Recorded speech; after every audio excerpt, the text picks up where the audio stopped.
नमस्कार।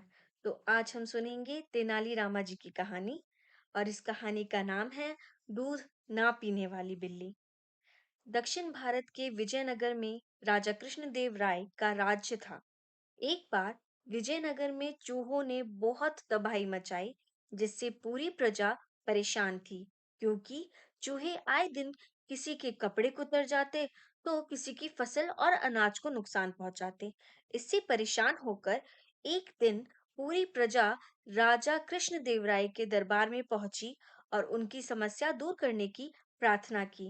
प्रजा के मुखिया ने राजा कृष्णदेव राय से कहा, महाराज, हमें चूहों के आतंक से मुक्ति दिलाइए।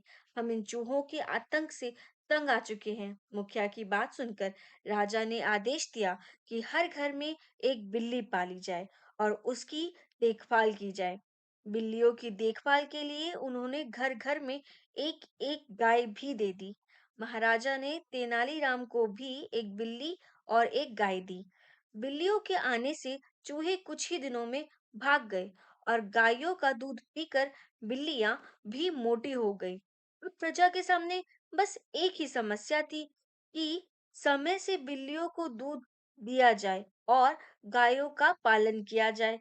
वही बिल्लियां दूध पी पीकर इतनी मोटी हो गई कि चलती फिरती तक नहीं थी। तेनालीराम की बिल्ली भी मोटी और सुस्त हो गई थी। वह अपनी जगह से हिलती भी नहीं थी। एक दिन बिल्ली के आलसपन से परेशान होकर तेनालीरामा को योजना सूझी। उसने रोज की तरह बिल्ली के सामने दूध से भरा कटोरा रख दिया, लेकिन इस बार दूध बहुत गर्म था। उसे मुंह लगाते ही बिल्ली का मुंह जल गया और उसने दूध नहीं पिया। इस प्रकार कई दिन निकल गए, जिससे बिल्ली दुबली हो गई और भागने भी लगी। इसी बीच राजा कृष्णदेव राय ने सभा में बिल्लियों का निरीक्षण करने का ऐलान कर दिया और एक तय दिन पर पूरी प्रजा को अपनी अपनी बिल्लियां दरबार में लाने का आदेश दिया।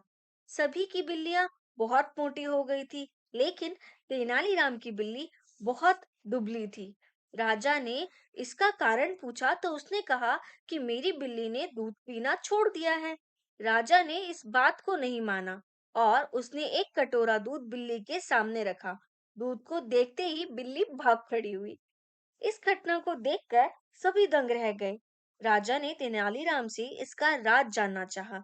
तब तेनालीराम ने कहा, महाराजा, अगर सेवक ही आलसी हो जाए तो उसका रहना मालिक पर बोझ बन जाता है।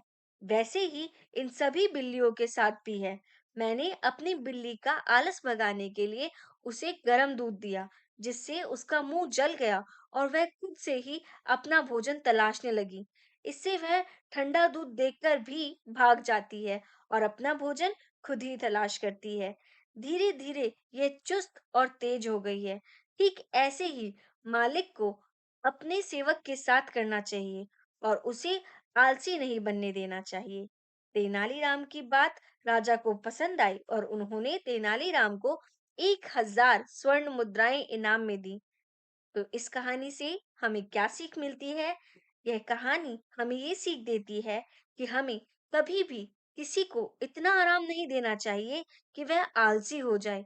जैसे इस कहानी में बिल्ली के साथ हुआ, साथ ही मेहनत करने वाली की सभी कद्र करते हैं।